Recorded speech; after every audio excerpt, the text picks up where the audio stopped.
take the damage here. We go down to 1, which is, again, scary, but it is doable still, I believe, to get by with what we have. Well, it makes a food token. Ooh, we got the natural order. Okay, okay. Wait, can we do it right here? Okay, so with that, we sacrifice our 1 elf here with natural order. We then get out the Craterhoof Behemoth. Okay. Did we do it right here? Oh my goodness. Oh my goodness. Did we do it? Swing. They have no blockers. Yes! We did it!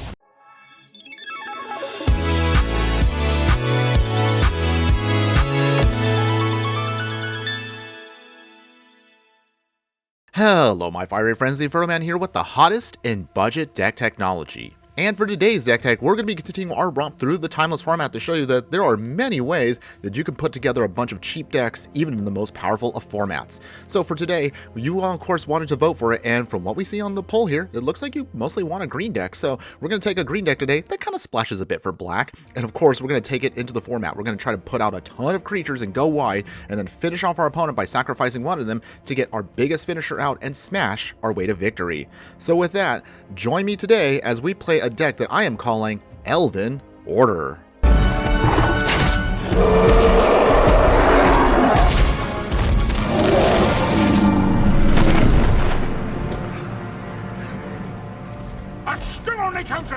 Longtime viewers of the channel know how we do it. We have to talk about the stats of the deck before we jump right into it. So as you can see right here, our deck is primarily, as I mentioned earlier, a mono green deck with a slight hint of black. We're literally using an average mana curve about 2.3. We are rocking 37 creatures, 4 sorceries, and only 19 lands. So, as the name implies, we're just going to try to roll out as many elves as we can, try to generate a ton of mana, and then sacrifice one of them with our natural order to then pull out a Craterhoof Behemoth. Of course, yes, I know this is not really an original deck idea, but trust me when I say I do like what the idea of the deck is trying to do, but of course, we had to find a way to see if it was possible to pull it off on a budget. And of course, yes, we have done many other elf decks in the past in other formats, but this is the first time we actually can rock one of my favorite cards in green, which is Natural Order. So let's take a moment to actually talk about this card right now.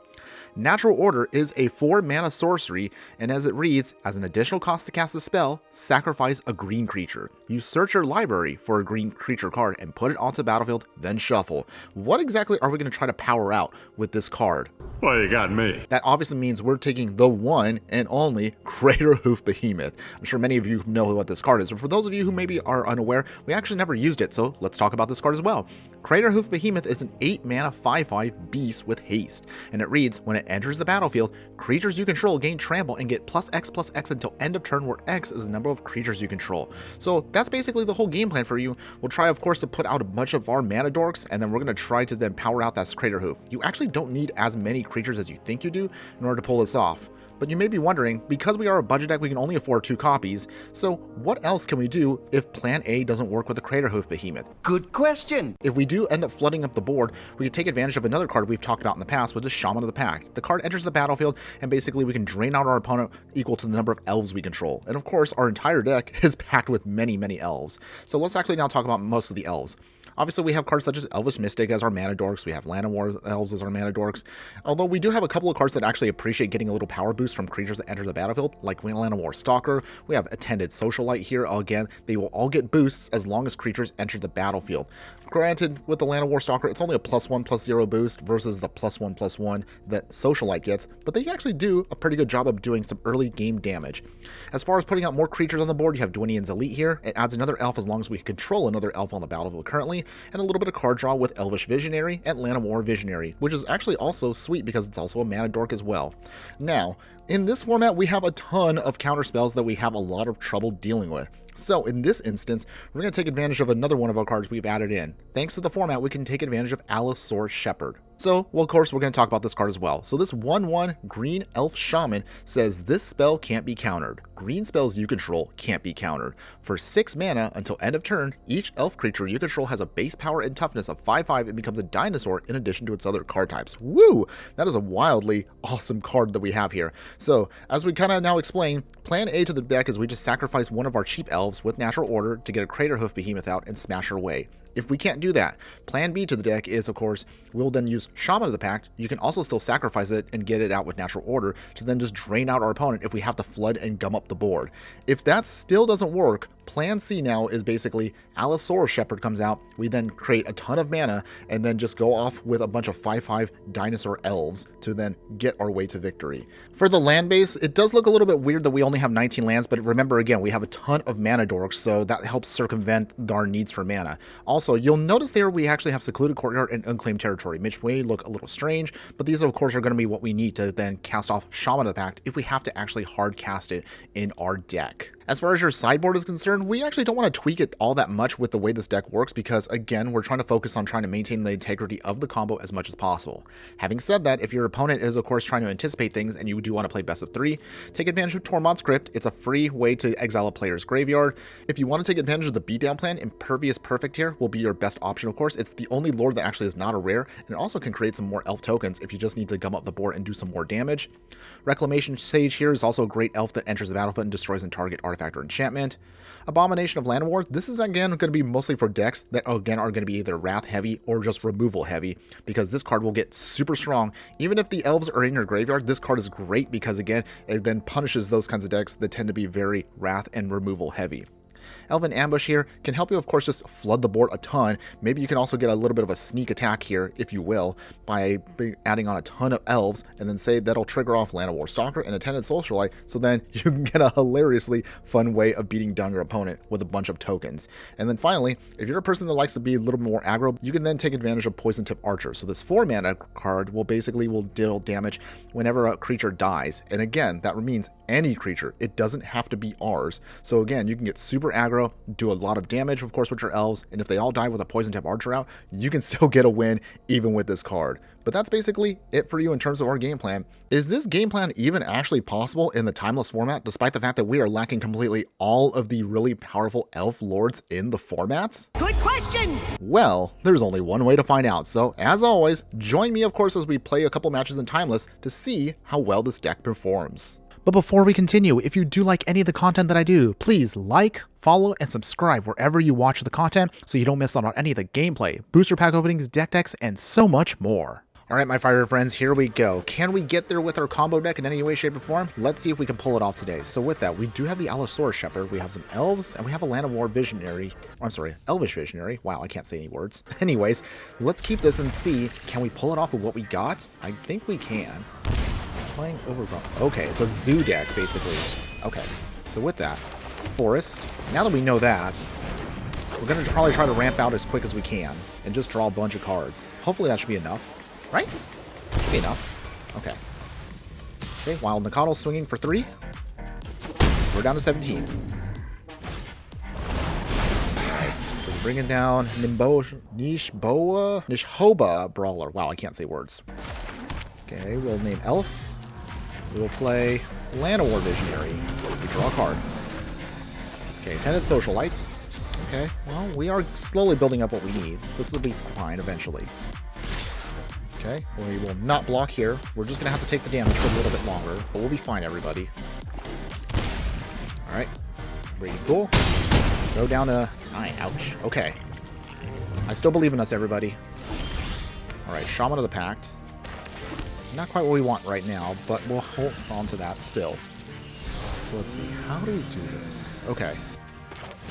Llanowar Visionary. Draw a card.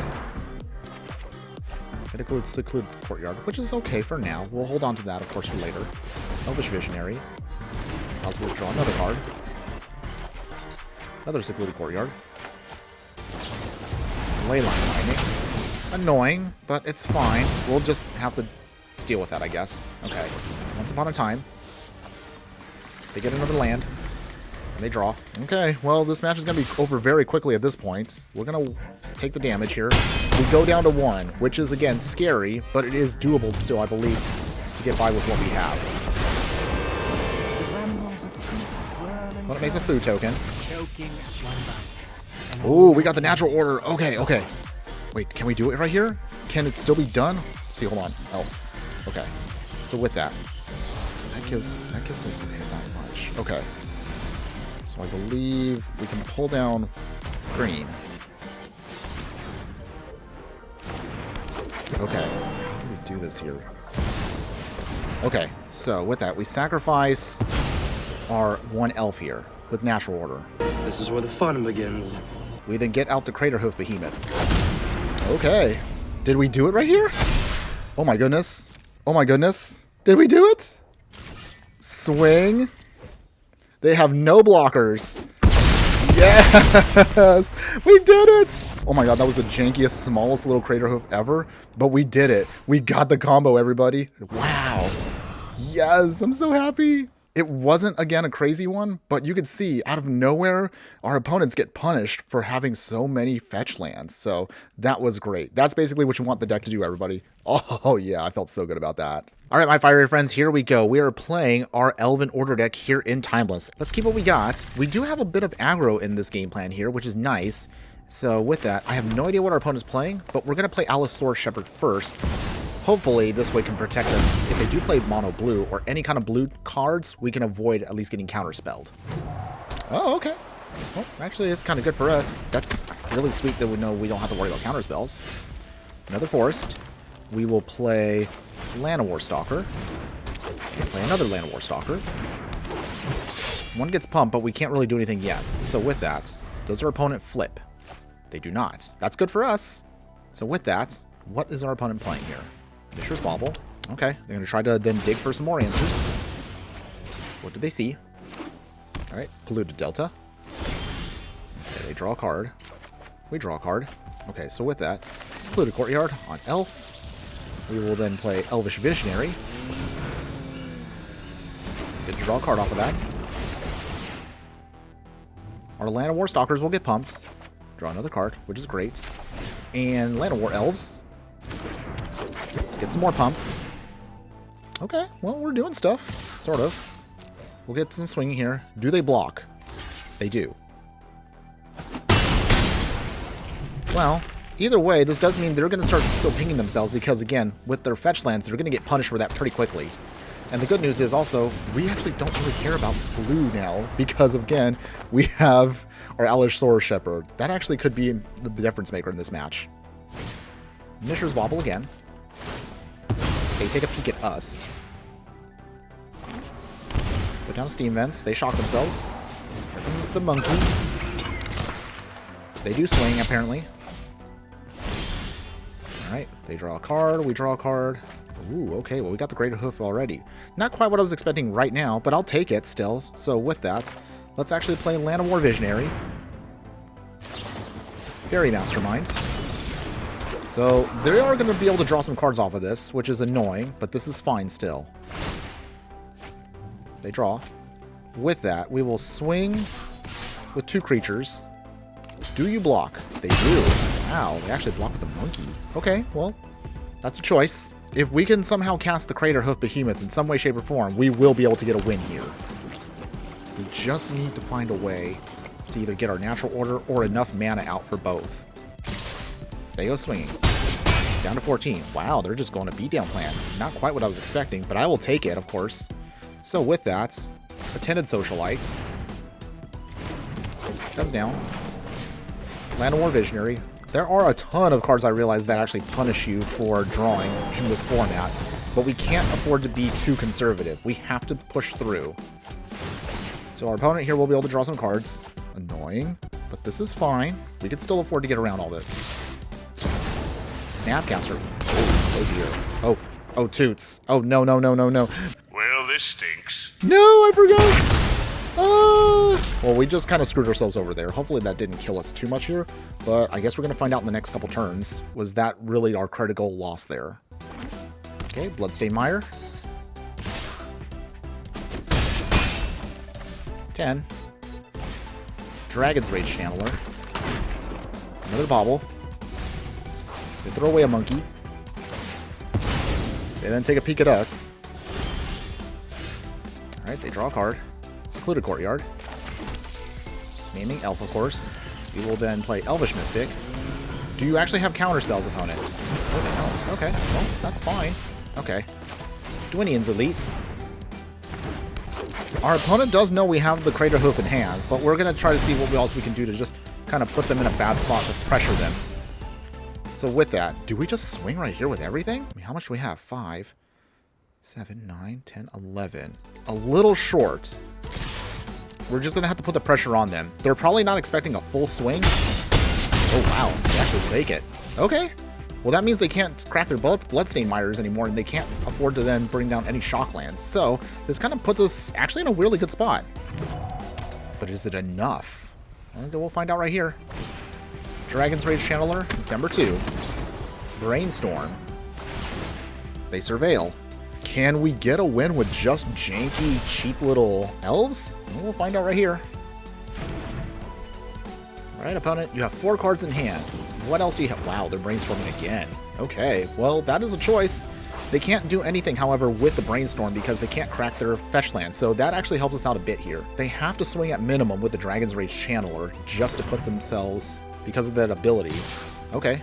Actually, do they have a Bolt in hand? That's all they can do to get us to... Oh. Well, they actually did have the Bolt. Never mind. And we lost. Well, that was unfortunate, but we came close, everybody. We came close with just a bunch of cheap little elves. Not too shabby, I guess. Alright, my fire friends, here we go. We are playing our Elven Order deck here in Timeless. Can we pull off the combo again? Can we do, of course, anything else? I think we can keep what we got. It's going to be a little bit of a beatdown plan, at least until we get to what we need. Alright, so with that, Forest, and we will play a Landlord Elves to start. Okay, well, our opponent is playing Jengatha. That could mean either a Zoo deck, I'm guessing, or it could mean this is a straight-up burn deck. I don't know. Alright, well, here comes the shocks. Right. It is a shock, as I saw. Monkey time. Okay, so with that, we will play a Forest. We will play Land of War Elves, number 2. Play Dwinian's Elite.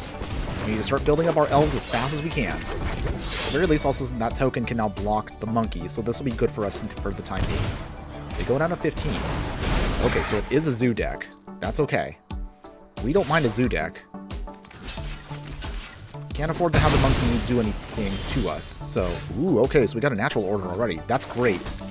So, Elf. Let us play Elvish Visionary. Draw a card. Land of War Stalker. Shaman of the Pact. Not going to do that much, but it is good because it does slow down our opponent a ton. Because this now puts them in a range that we actually can now natural order on the next turn. I think we could pull it off. Alright, tap land. They go swinging. No blocks. We'll just take the damage. We have plenty of time here. Okay, opponent. If they tap out, then we definitely can get a win here. Ragavan. Okay. Ooh, we have another Shaman of the Pact. Ooh, okay. So, here's how we do this. Okay. Land of War Stalker.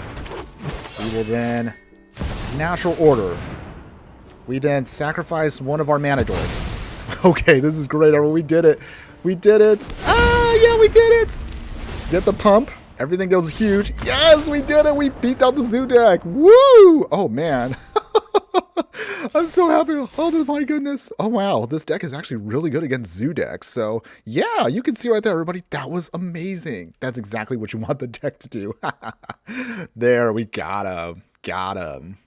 And there you have it, everybody. So that was our Elven Order deck for Timeless. And you tell me in the comments below, what do you think? Would you play this deck in any way, shape, or form? Truth be told, I actually was really impressed with how the deck turned out. It actually was able to combo off in sometimes moments where I didn't think I would do enough damage. But the one thing that's actually hilarious about this format is a lot of people are very, very greedy with their mana bases. So we were able to take advantage about that against decks that went a little too far with their fetch lands. So keep that in mind if you are interested in the deck. However, as you did see, the biggest weakness to our deck, as I suspected, is we are super susceptible to Orcish Bowmasters. I mean, it's gotten to a point where it's actually kind of frustrating because I really would love to combo off here, but the sad part is, of course, that our cards such as Elvish Visionary get pinged by that card. Cards such as that Eidolon of Great Revels, as you saw, actually were able to punish a lot of our cards since we are only in the 1, 2, and 3 drop slot in terms of our creatures. So again, something to keep in mind because that deck is extremely popular and Orcish Bowmasters is basically everywhere. So with that, of course, I wouldn't take anything away from the deck. I'm actually really satisfied more or less with how it turned out. So for those of you who are my true fiery friends, again, give your shout out below if you've gotten this far into the video, and I'll show you in just a moment that you'll see how you can upgrade this deck and make it even more amazing and more hilarious along the way. Now, the upgrades to the deck overall are pretty much straightforward here. You're going to just try to throw in as many elves as you can that are rare or mythic already, if we haven't already attached them to the deck. So as far as those upgrades, as I mentioned, so you'll obviously want to still keep your mana dorks, but you're now going to add in Deathrite Shaman here. Really great card for us, and also great as pseudo graveyard hate. You'll also now add in into the 2-drop slot Elvish Warmaster here, replacing your Dwynen's Elite, because this can create a lot more warrior creature tokens than anticipated. Plus, its ability is similar to Allosaurus Shepherd, so you have another way of then just beating down your opponents. The other 2-drop slot right here, some people may argue that you might want to put into the main deck Elvish Clancaller here for more lords, but I personally like Gala Greeters because this can also help you stabilize by allowing you to gain some life, and by pumping up the Gala Greeters, it also creates a way for us to then have a bigger creature, or if we even need to in a pinch, you can create some tapped treasure tokens to help us ramp even faster, as if this deck couldn't already ramp fast enough. With that, you can also then add in copies of Leaf Crown Visionary to, again, help you cast your cards. You can get more of your elves out, and also you can draw into the action you need. Speaking of more pump and ramp, you of course have to have the one and only Elvish Archdruid. Same thing, it's a lord, and also it'll give you a ton of extra mana for each elf we control. Keep your Shaman of the Packs just as is, because they're already awesome, and you actually don't need to tweak anything else. If you just want to make it an all elf deck, you can, but ideally keep those natural orders in there so you do have a backup plan with Craterhoof Behemoth still to maintain. You actually don't even need to tweak anything with these cards, just keep them as is, and you're pretty much solid there. As far as the other upgrades, yes, as always, mana base, of course, only upgraded in this instance if you do intend on going all out with your elves here. So if you do that, then you can take advantage of adding in Overgrown Tombs. You have your Nurturing Peatlands, your Darkmoor Pathways, and Blooming Marshes.